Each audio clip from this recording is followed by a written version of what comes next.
ends. The article ends with a short disclaimer, right? What this is all about. Just read this for a second.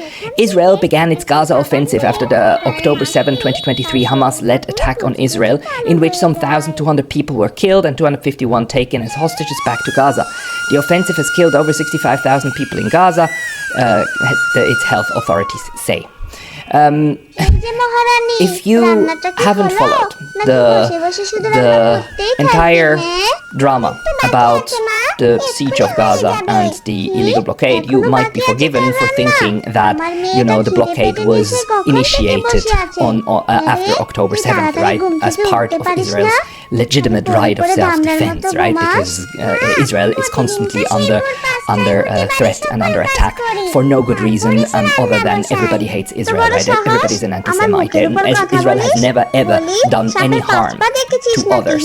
It's always terrorists that for no good reason just want to harm Israel, right? That's of course the narrative that Israel keeps portraying, and you would be forgiven to think that the sea blockade is really only 2 years old, but it is not. The sea blockade is now 18 years old. It started in 2007, and the incident of 2010 has actually been the subject of very thorough international law analysis and fact-finding mission. If we go to the homepage of the ICRC, the International Committee for the Red Cross, which is one of the guardians and custodians of basically international humanitarian law and very chiefly responsible for the interpretation of international humanitarian law, we find that the opinions, the legal opinions on what happened in 2010 are very clear.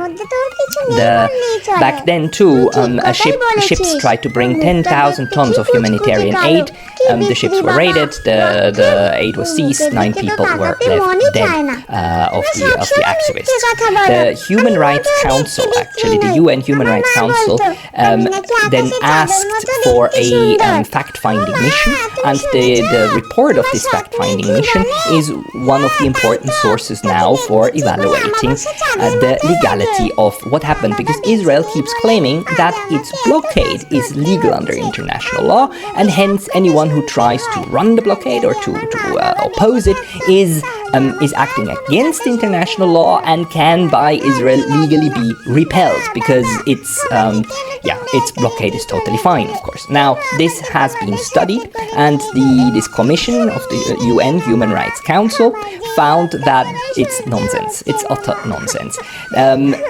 There is, under international law, the possibility to block enemy ports, blockade. This is a very old rule of international law. It's part of the law of war. And again, the law of war today has been renamed into international humanitarian law, and I must tell you, the law of war, international humanitarian law, does not differentiate between aggressor and victim, right? That's just not a distinction that this part of international law makes. This part of the law starts kicking in once international armed conflict, a war, is a matter of fact. Once we have these groups shooting at each other and killing each other, this is the body of international law that comes into effect.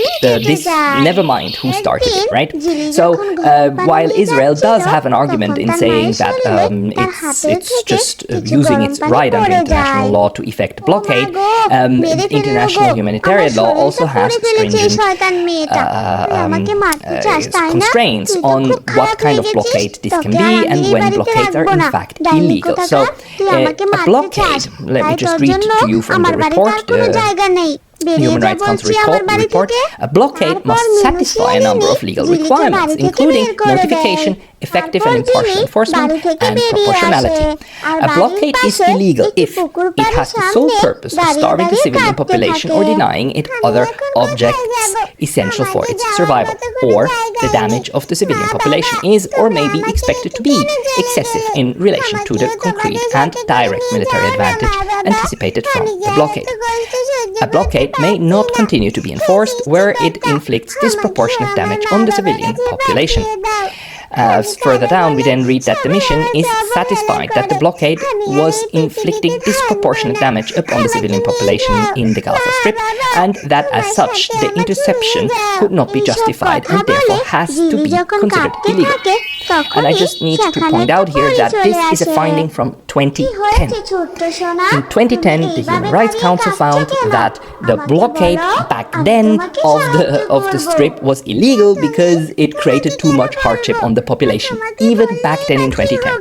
Now just think for a second how much worse the situation is for the civilian population in Gaza now in 2025. Again, this is the finding from 2010. The finding of the Human Rights Council is that this blockade is illegal because it creates disproportionately a lot of suffering, and it has to be regarded as a collective punishment, which is also an illegal act. The fact-finding mission then says that therefore the mission is satisfied not only that the flotilla presented no imminent threat, but that the interception was motivated by concerns about the possible propaganda victory that might be claimed by the organizers of the flotilla. It is clear that there was no reasonable suspicion that the flotilla posed any military risk of itself.